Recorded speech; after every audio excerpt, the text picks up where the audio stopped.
Hello বন্ধুরা, good morning, সুপ্রভাত। আর আপনাদেরকে অনেক অনেক স্বাগত সোমাসন্টি ব্লগে। আপনারা আশা করি আপনাদের বাড়িতে অনেক ভালো আছেন। আমরাও আমাদের বাড়িতে বেশ ভালোই রয়েছি। তো আমি সোমা আজকে আপনাদের জন্য নিয়ে এসেছি আর একটি নতুন ব্লগ। 10টা 15 হতে যাচ্ছে আর আজকের ব্লগটি আমি এখান থেকে শুরু করছি। তো আজকে মঙ্গলবার জয় মঙ্গলবার রয়েছে যেহেতু, তো তার কারণে আজকে মঙ্গলবারের উপোস রয়েছে। তো মেয়ে এদিকে দেখুন ঘরটা গুছিয়ে নিচ্ছে। হাজব্যান্ড ডিউটি চলে গেছে, আর যতক্ষণ না হাজব্যান্ড ডিউটি যায় ছেলে আর হাজব্যান্ড মিলে এতটা দুষ্টুমি করে পালঙ্কের মধ্যে যে পালংটা গুছিয়ে রাখাটা অসম্ভব ব্যাপার। তো মেয়ে বলল তুমি ছেলেকে ধরো, তারপর আমি ঘরটা বাগাবো। আসল ব্যাপার ছেলে এতটা দুষ্টু হয়েছে যে কিছু বলার নেই, যে ওকে কিন্তু যখন তখন পাচ্ছে কেটে দিচ্ছে। আসল ব্যাপার ওর দাঁত বেরোচ্ছে, তো যখন তখন আর কি মারি সুরসুর করছে আর ওর দিদির হাতটা টেনে কুচ করে কেটে দিচ্ছে। এত দুষ্টু হয়ে গেছে, কিছু করার নেই। কি করব বলুন, এরকমভাবেই মানুষ করতে হচ্ছে।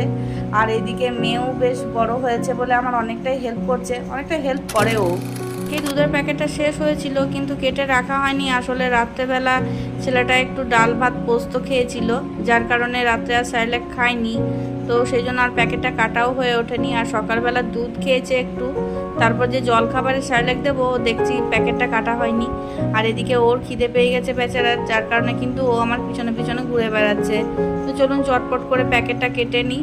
আর প্যাকেটটা কেটে নেওয়ার পর ওকে আবার স্যারেলাকটা বানিয়ে খাওয়াতে হবে। আসলে জলখাবারে একটু চাপচাপ কিছু না খাওয়ালে তারপরে আবার তাড়াতাড়ি খিদে পেয়ে যায়, যার কারণে ও রান্নার সময় অনেক দুষ্টুমি করে।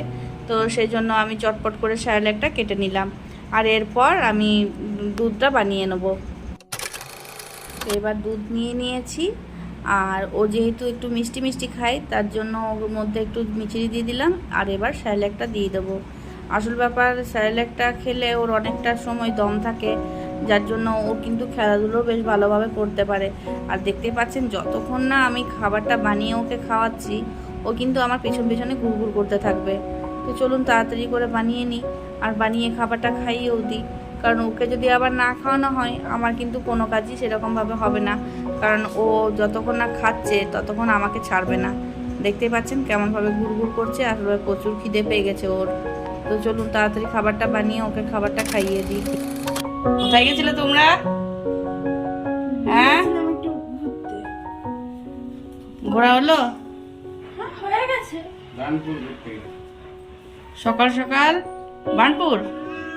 হ্যাঁ হ্যাঁ, ওষুধ আনলে? ওষুধ হ্যাঁ,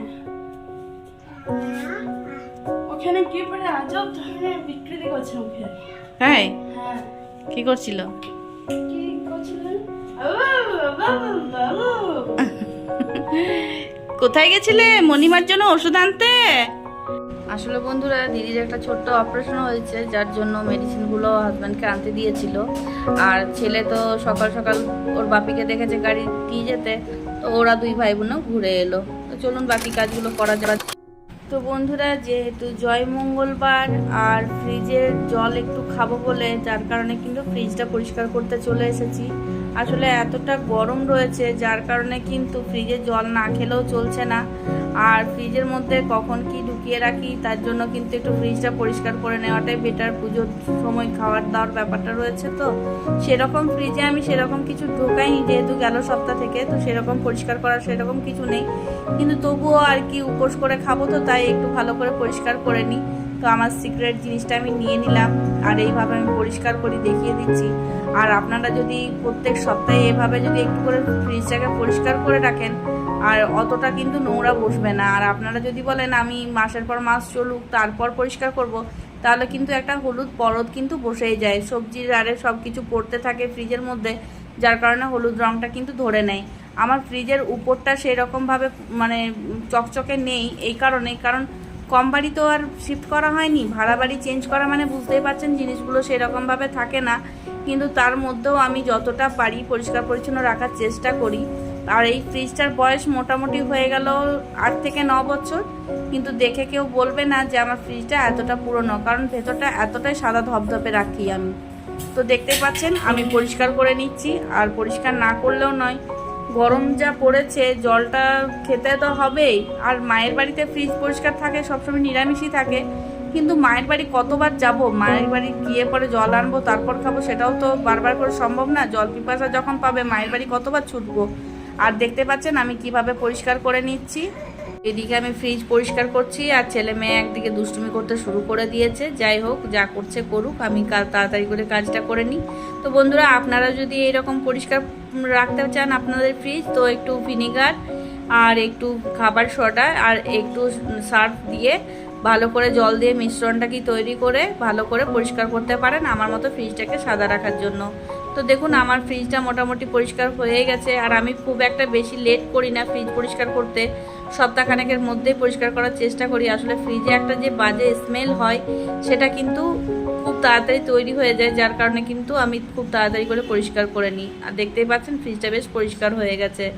তো দেখুন এই যে খাবারগুলো পড়ে পড়ে যে কাচের প্লেটগুলো নষ্ট হয় তার কারণে কিন্তু আমি একটা করে প্লাস্টিক পেতে রাখি। আর এই প্লাস্টিকগুলো নিয়েছিলাম আমি অনলাইন থেকে। তো আপনারা যে কোনো প্লাস্টিক ব্যবহার করতে পারেন। যদি আপনাদের সবজি টবজি পরে ফ্রিজ নষ্ট হচ্ছে, তো আপনারা এরকম প্লাস্টিক পেতে রাখতে পারেন, যাতে খাবার দাবার পরে আপনাদের কাচের যে জিনিসটা রয়েছে সেটা যেন নষ্ট না হয় সে কারণে। তো আমার কি হয়, সবজি টবজি পড়লে ওই পাতাগুলো একটু করে বের করে নিয়ে ভালো করে ধুয়ে আবার পেতে রাখি, তাতে কিন্তু ফ্রিজটা সেরকমভাবে নোংরা হয় না। তো দেখছেন আমার ফ্রিজটা পরিষ্কার হয়ে গেছে। আর ফ্রিজটা আমার সেরকমভাবে নষ্ট হয়নি, কিন্তু এই যে আমি যে ভাড়া বাড়ি অনেকগুলো চেঞ্জ হয়েছে, যার কারণে যাতায়াতের ফলে ঘষা লেগে আমার ফ্রিজটা এরকম অবস্থা হয়ে গেছে। ফ্রিজটা পুছে রাখলে কি হবে, কিন্তু বাইরের মানে কি বলবো, রাস্তার ধারে বাড়ি, খুব ধুলো বসে, তো যার কারণে পরিষ্কার করতে খুব কষ্ট হয়। চলুন আমার ফ্রিজ পরিষ্কার করা হয়ে গেছে, এবার স্নানটা করে নেব। তো বন্ধুরা, আমার স্নান করা হয়ে গেছে, একদিকে লুচি বানানোও হয়ে গেছে। তো আমি একটু আলুর সেদ্ধ সবজি বানিয়ে দিচ্ছি, সাদা সাদা সবজি। লুচির সাথে দেখবেন সাদা সবজি খেতে বেশ ভালো লাগে। তো দেখুন আমার লুচি তৈরি হয়ে গেছে আগেই। আর এদিকে বসিয়ে দিয়েছি আবার গরম করার জন্য তেলটা। আসলে গরম ছিল তেলটা, তো বললো মামন একটু বোঁদে বানিয়ে দাও। তো বাড়িতে আমি একটু বোঁদে বানিয়ে নিচ্ছি। তো দেখুন আসলে আবার মেয়েটা ছোট, কত বারবার করে ওকে দোকান পাঠাবো, যার কারণে কিন্তু বাড়িতে একটু বোঁদেটা বানিয়ে নিচ্ছি।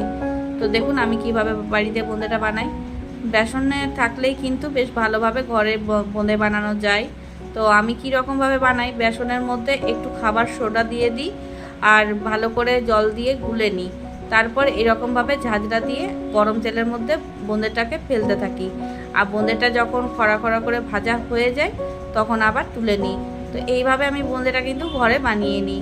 তো দেখতে পাচ্ছেন আমার কিন্তু বোঁদেটা রেডি হয়ে গেছে। আর একদিকে আমি কিন্তু শিরাটা বানিয়ে রেখেছি। আর এরপরে এই যে দেখছেন বোঁদেগুলো আমার ভাজা হয়ে গেছে। এরপর আস্তে আস্তে করে তুলে নিয়ে পরে আর শিরার মধ্যে দিয়ে দেবো, তাহলে কিন্তু আমার বোঁদাটা রেডি হয়ে যাবে। তো চলুন আমার হয়ে গেছে ভাজাটা। আর স্লিম করে দিলাম আঁচটাকে, আর একে একে ওই শিরার মধ্যে আমি বোঁদেটাকে দিয়ে দিচ্ছি। তো দেখতে পাচ্ছেন আমি কিভাবে বোঁদেটা বানাচ্ছি। তো চলুন এভাবে আমি আরও বাকি যে বেসনের ঘোলটা রয়েছে সেটা দিয়ে আবার বানিয়ে নিই। আসলে এই বোঁদেটা বানানো শিখেছিলাম যখন লকডাউন চলছিল। বাড়িতে সেরকম মিষ্টি কিছু ছিল না, আর আমার হাজব্যান্ড প্রচুর মিষ্টি খেত, যার কারণে কিন্তু ওর জন্য বোঁদে বানিয়ে দিতে হতো। তো এইভাবেই কিন্তু আমি বোঁদে বানানোটা শিখেছিলাম। আর এখন বেশ ভালোই কাজে লাগছে, যে কোনো দিন উপসে আরে বানাতে কিন্তু বেশ ভালোই মজা লাগে বোঁদে বানাতে। তো বোঁদে বানানো হয়ে গেছে, এবার চলুন দেখাই আর কি কি বানিয়েছি। তো এদিকে বানিয়েছি আমি লুচি আর একটু সাদা আলুর সবজি, আর এইদিকে বানিয়ে নিয়েছি একটু বোঁদে। দেখবেন লুচির সাথে সাদা আলুর সবজিটা বেশ ভালো লাগে, তার কারণে আজকে বানিয়ে নেওয়া। তো চলুন খাওয়া দাওয়া করে নেওয়া যাক। এখন হয়ে গেছে 9:30, এবার রাতের খাবার খাওয়া হবে। আর যেহেতু বিকেল দিকটা আমি একটু বাইরে গেছিলাম, যার কারণে সেরকমভাবে ভিডিও শ্যুট করা হয়নি। তো বন্ধুরা, আজকের মতো ব্লগটি আমাকে এখানেই শেষ করতে হবে। তো আপনারা যারা এখনও পর্যন্ত আমার চ্যানেলটিকে সাবস্ক্রাইব করে নেননি, প্লিজ চ্যানেলটিকে সাবস্ক্রাইব করে নিয়ে পাশে থাকা বেল আইকনটি প্রেস করে অলে ক্লিক করে দিতে ভুলবেন না। আর যারা আমার চ্যানেলটিকে সাবস্ক্রাইব করে নিয়েছেন তাদেরকে অসংখ্য ধন্যবাদ। আর আজকের মতো ব্লগটি আমি এখানেই শেষ করছি। আপনারা ভালো থাকবেন, সুস্থ থাকবেন, দেখা হবে পরবর্তী একটা ব্লগে। ততক্ষণের জন্য টাটা।